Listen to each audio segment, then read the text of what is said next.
otomatis Mbak, kita selalu menekan jangan kemiskinan di desa, terutama di dusun. Kita akan menggalakkan Mbak, yang dimotori oleh kecamatan yang namanya madu manis. Madu manis adalah berusaha mengentaskan kemiskinan, karena betul-betul kita membantu orang yang betul-betul miskin. Itu lewat madu manis Pak. Ada yang misalnya ada rumah yang tidak layak huni, dengan madu manis nanti kalau sudah berjalan semua Pak, insya Allah bisa akan jalan.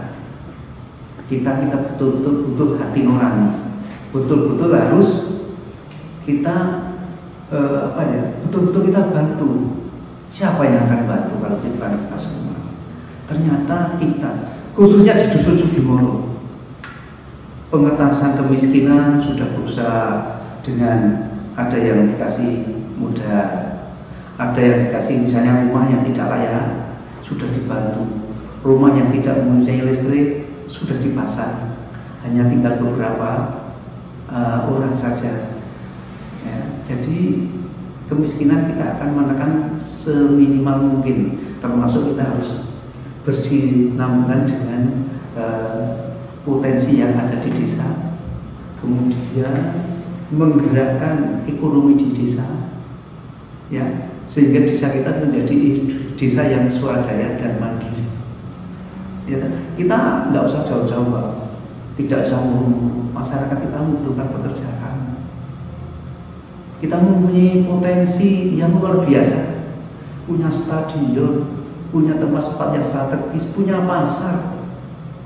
Kenapa kita tidak memberdayakan dengan orang-orang tersebut? Ya, mungkin itu jawaban dari saya.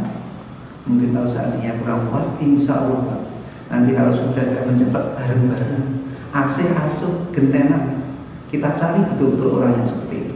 Kita data betul-betul orangnya. Terima kasih. Kan yang pertama mengurangi pengangguran, kalau ini kemiskinan, mungkin tambahan jawaban juga bahwa padat karya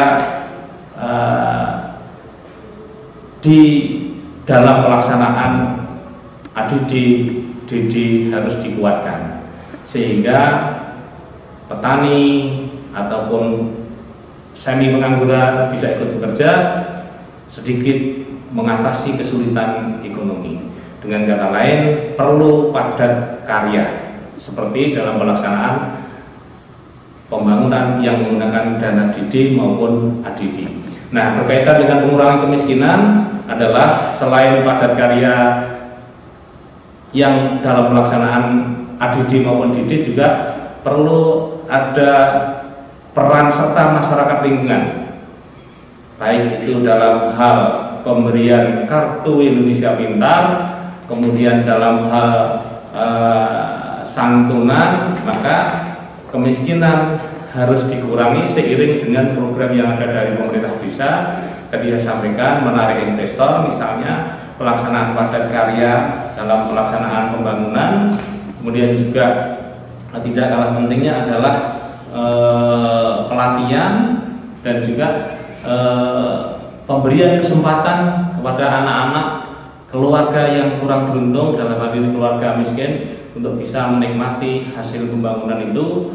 Maka kemudian juga seleksi pamong pada masa saya, pada era saya yang pertama adalah sangat terbuka, sehingga siapa yang memperoleh nilai tertinggi hampir pasti saya lantik, karena rekomendasi dari Pak Bupati lewat Pak Camat mesti akan turun dengan menunjuk peringkat pertama. Maka itu adalah bagian dari pengurangan kemiskinan. Jadi selain hal yang di atas tadi saya sampaikan, program saya yang kelima, pengembangan ekonomi dengan membuka destinasi wisata dan penganeka-ragaman tanaman pangan serta pemanfaatan lahan sempit, ini adalah salah satu jawaban mengurangi kemiskinan. Destinasi wisata kita harapkan nanti bisa menyerap tenaga kerja yang dari kalangan orang-orang atau anak-anak yang tidak beruntung, sesuai dengan kriteria yang dibutuhkan. Gitu.